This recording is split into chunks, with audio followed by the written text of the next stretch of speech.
Bonjour toi, j'espère que tu vas bien. Aujourd'hui on se retrouve dans une nouvelle vidéo. Aujourd'hui nous allons parler de les différents types de diètes que j'ai eu depuis le début de ma vie. Alors depuis le début de ma vie j'ai été donc normale, sans aucune diète particulière, mais j'ai toujours mangé beaucoup de fruits et beaucoup de légumes.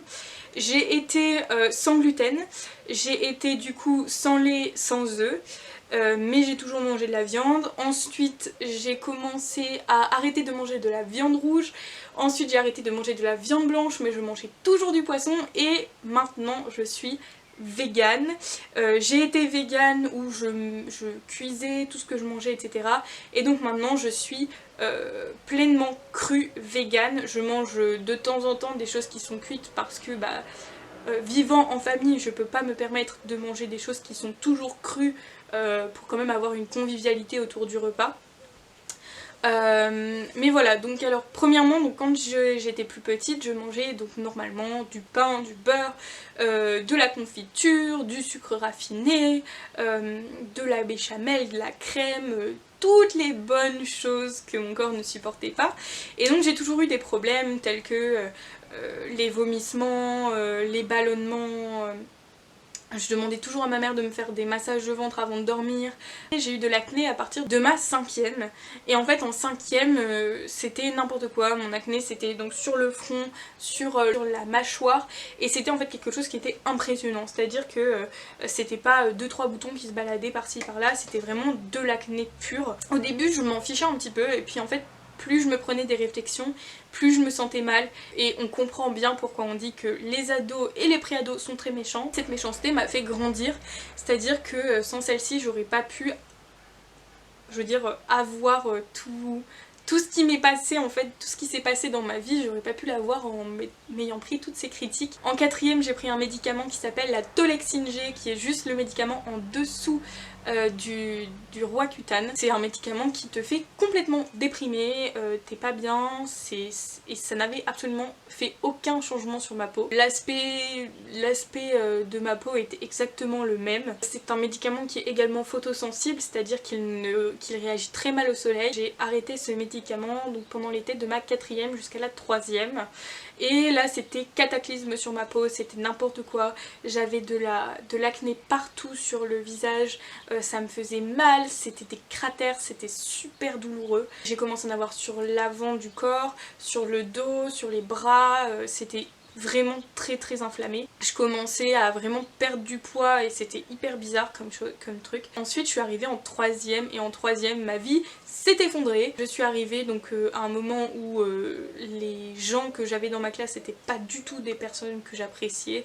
C'était même des personnes que je haïssais mais très profondément. Le stress mêlé à l'excitation de changer d'environnement, je ne me plaisais pas à la maison, je me plaisais pas à l'école, je me plaisais uniquement dans la lecture et donc en fait je me suis complètement enfermée. Tout ce stress etc a fait ressortir beaucoup plus l'acné et avec ma mère on s'était mis d'accord de ne jamais reprendre la Tolexine. Pour mes 14 ans donc nous sommes allés fêter mon anniversaire chez ma marraine et elle nous a parlé d'un naturopathe et ce naturopathe nous sommes allés le voir au mois de janvier.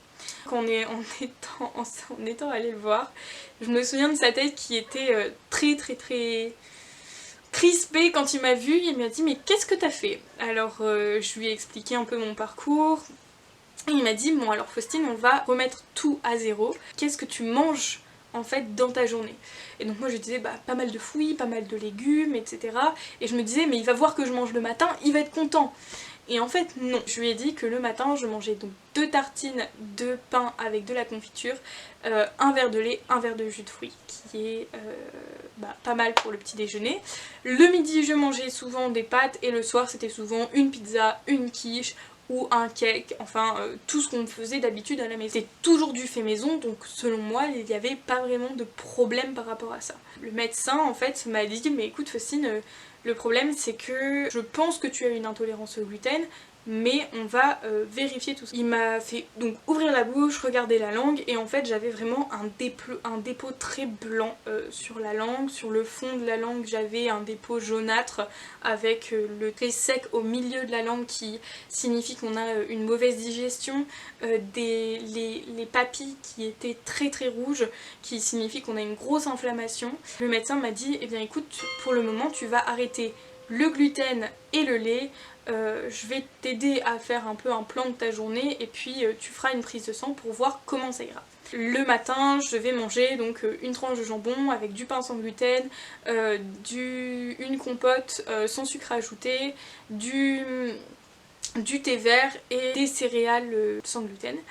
Pour moi c'était un gros changement. Ensuite le midi je devais manger une salade composée mais avec du riz, du quinoa, du saumon, etc. Et le soir on mangeait souvent une sardine avec une pomme de terre à l'eau, du pain sans gluten et de la margarine. Et puis c'était tout, en fait on finissait toujours ça par une compote et c'était tout. Devenant sans gluten et sans lait, j'ai commencé à avoir de gros problèmes de pulsion alimentaire, c'est-à-dire que j'avais l'impression que je manquais de tout. Et je me suis ruée sur le chocolat, sur les sucreries, etc. Et c'était quelque chose qui m'insupportait parce que j'ai commencé à prendre du poids. Je suis retournée le voir avec mes prises de sang.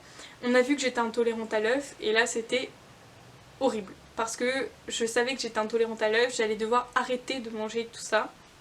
Tout ce qui contenait encore de l'œuf, et donc je devais me débrouiller. Au moment où j'ai voulu me débrouiller, on m'a aussi du coup fait prendre la pilule parce que j'avais encore des boutons ici et enfin je veux dire ma peau avait changé, elle s'était éclaircie certes, j'avais plus rien sur le front et j'avais encore beaucoup de boutons sur les joues. À ce moment-là, j'ai commencé donc à vraiment me déconner avec la nourriture. En prenant en plus la pilule, j'ai pris en tout 10 kilos. Et donc pendant ma seconde, je mangeais n'importe quoi, je veux dire au niveau des calories, je mangeais beaucoup de glucides, beaucoup de riz, de pain sans gluten, de pâtes sans gluten, beaucoup de poissons, beaucoup de viande. Arrivée en première, je me suis rendu compte que j'arrivais plus du tout à digérer la viande rouge, donc j'ai arrêté de manger de la viande rouge. En première et terminale, ça a été 2 années où je me suis beaucoup intéressée à la nutrition, à l'Ayurveda, donc qui est une médecine indienne, à la médecine chinoise, au véganisme également, parce que le véganisme je ne savais pas ce que c'était, et étant très écolo, je me suis dit mais écoute, lance-toi là-dedans. J'ai commencé à essayer de réduire ma consommation de viande rouge, puis ma consommation de viande blanche, et ensuite donc je mangeais toujours du poisson. Au milieu de la terminale, je savais que j'allais partir 1 an à l'étranger en fait, et c'était mon rêve depuis que j'étais partie en Pologne l'année de ma 4e. Il fallait absolument que j'ai ce bac pour pouvoir y aller, et sachant que j'étais pas très bonne à l'école, j'avais vraiment hyper peur et je me suis mise à bosser comme une dingue. Commencer à arrêter tout contact avec les gens, enfin j'étais très froide, très en recul aussi, et en fait suite à ce manque d'amour j'ai commencé à arrêter de manger parce que je me disais que si j'étais plus mince peut-être qu'on m'aimerait, et en fait je voulais attirer l'attention, et ce qui était un gros fail en fait. À la fin du mois de août, je pesais 39 kg pour 1m63, ce qui est vraiment pas beaucoup. Au mois de septembre, je suis partie 1 an en Angleterre. J'ai repris du poids et en fait à ce moment-là, j'ai commencé à vraiment m'intéresser au véganisme. Et donc maintenant je suis donc végane. Au tout début j'étais végane où je cuisais mes aliments, et ensuite j'ai été donc maintenant végane crue. J'essaye de manger le plus cru possible, mais en famille c'est assez compliqué. C'est quelque chose qui m'a énormément appris sur la nutrition, et c'est ce que j'ai envie de vous apprendre, c'est-à-dire que l'Ayurveda, la médecine indienne, la lithothérapie, la couture, le changement d'alimentation, ça m'a complètement ouverte sur toute la créativité que j'avais, et donc j'ai beaucoup de choses à vous faire partager. J'espère que cette vidéo vous a plu, j'espère que vous allez avoir envie d'en regarder d'autres. Ce sera mon but et mon fil rouge sur toutes mes vidéos, ce sera partager de l'amour, partager du savoir, vraiment répondre à vos questions, et qu'on fasse un petit bout de chemin ensemble. À très bientôt pour une prochaine vidéo. Salut!